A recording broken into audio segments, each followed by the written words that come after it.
കുട്ടികളുടെ എണ്ണത്തിനനുസരിച്ചാണ് സ്കൂളുകളിൽ അധ്യാപക തസ്തികകൾ അനുവദിക്കാൻ കഴിയുകയെന്നും വിദ്യാർത്ഥികളുടെ എണ്ണം കുറയുന്നത് ഭാവിയിൽ തൊഴിൽ സാധ്യതകളെ ബാധിക്കാമെന്നും ജില്ലാ വിദ്യാഭ്യാസ ഓഫീസർ ആസിഫ് അലിയാർ പറഞ്ഞു. SSLC+2 വിജയികൾക്ക് പാലക്കാട് പ്രസ് ക്ലബ്ബിൽ നൽകിയ അനുമോദന യോഗം ഉദ്ഘാടനം ചെയ്യുകയായിരുന്നു ജില്ലാ വിദ്യാഭ്യാസ ഓഫീസർ ആസിഫ് അലിയാർ. പല സർക്കാർ സ്കൂളുകളും അന്യസംസ്ഥാനങ്ങളിൽ നിന്നുള്ള കുട്ടികളുടെ പ്രവേശനത്തിന്റെ പിന്തുണയോടെയാണ് നിലനിൽക്കുന്നതെന്നും അദ്ദേഹം ചൂണ്ടിക്കാട്ടി.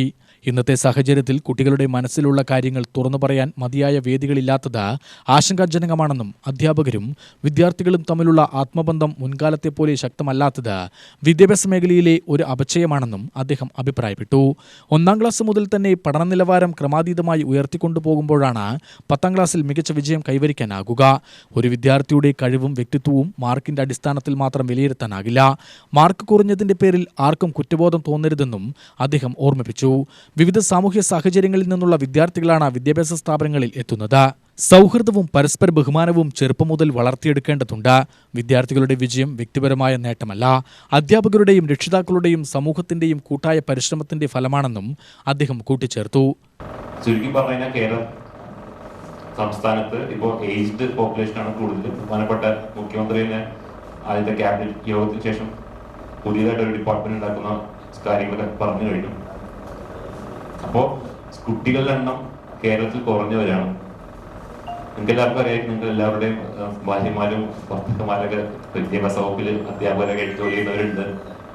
കുട്ടികളുടെ എണ്ണത്തിനനുസരിച്ച് മാത്രമാണ് അധ്യാപകർക്ക് പോസ്റ്റ് ഉണ്ടാവുള്ളൂ. പാലക്കാട് ജില്ലയിൽ കുട്ടികൾ ആരും ഇല്ലെങ്കിൽ കൂടി പാലക്കാട് ഡി ഓഫീസ് അവിടെ തന്നെ ഉണ്ടാവും, ഡി ഓഫീസിലുള്ള സ്റ്റാഫ് അവിടെ തന്നെ ഉണ്ടാവും. പക്ഷെ സ്കൂളുകളിൽ അങ്ങനെയല്ല. സ്കൂളുകൾക്ക് ഒരു വർഷം എത്ര കുട്ടികളുണ്ട് ഓരോ ക്ലാസ്സിലും ആ കണക്കനുസരിച്ചിട്ടാണ് അധ്യാപകരുടെ പോസ്റ്റ് വരുന്നത്. കുട്ടികൾ കുറയും. ഞാൻ പറഞ്ഞ രീതിയിൽ തന്നെയാണെങ്കിൽ ഇപ്പോൾ 1.3 ആണ്. സ്വാഭാവികമായിട്ട് അഡ്മിഷൻ കുറയും.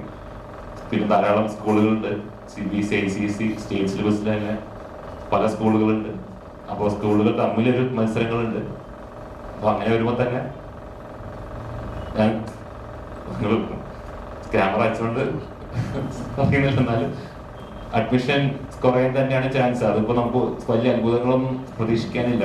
കഴിഞ്ഞ വർഷങ്ങളിൽ അങ്ങനെ തന്നെയായിരുന്നു. കാരണം കുട്ടികൾ വേണ്ടേ, കുട്ടികളില്ലാതെ നമുക്ക് അഡ്മിഷൻ ഉണ്ടാക്കാൻ സാധിക്കും. പാലക്കാട് തന്നെയുള്ള ഒരു സബ് ജില്ലയിലുള്ള ഒരു സ്കൂളിൽ ആസാം, ബീഹാർ, വെസ്റ്റ് ബംഗാളിൽ നിന്ന് വരുന്ന നമ്മളുടെ ഗസ്റ്റ് വർക്കേഴ്സിന്റെ മക്കളുള്ളതുകൊണ്ട് മാത്രമാണ് ആ സ്കൂളിൽ ആ തസ്തിക നിന്ന് പോകുന്നത്. പാലക്കാട് ജില്ല മാത്രമല്ല, ഞാൻ പെരുമ്പാവൂർ സ്വദേശിയാണ്. പെരുമ്പാവൂരൊക്കെ ഞങ്ങളൊക്കെ ഭാഗത്തുള്ള സ്കൂളുകൾ ഇങ്ങനെ ആസാമിൽ നിന്നുള്ളവരുടെയൊക്കെ അല്ലെങ്കിൽ നമ്മുടെ ഗസ്റ്റ് വർക്കേഴ്സിന്റെ മക്കളുള്ളതുകൊണ്ട് മാത്രമാണ് ചില പോസ്റ്റ് ഇപ്പോഴും ഉള്ളത്. അപ്പോൾ അവരാരെങ്കിലും സ്കൂളിലേക്ക് വന്നില്ലെങ്കിൽ സ്വാഭാവികമായിട്ടും ടീച്ചർമാരുടെ പോസ്റ്റ് പോകുന്ന സാഹചര്യങ്ങളൊക്കെ ഉണ്ട്.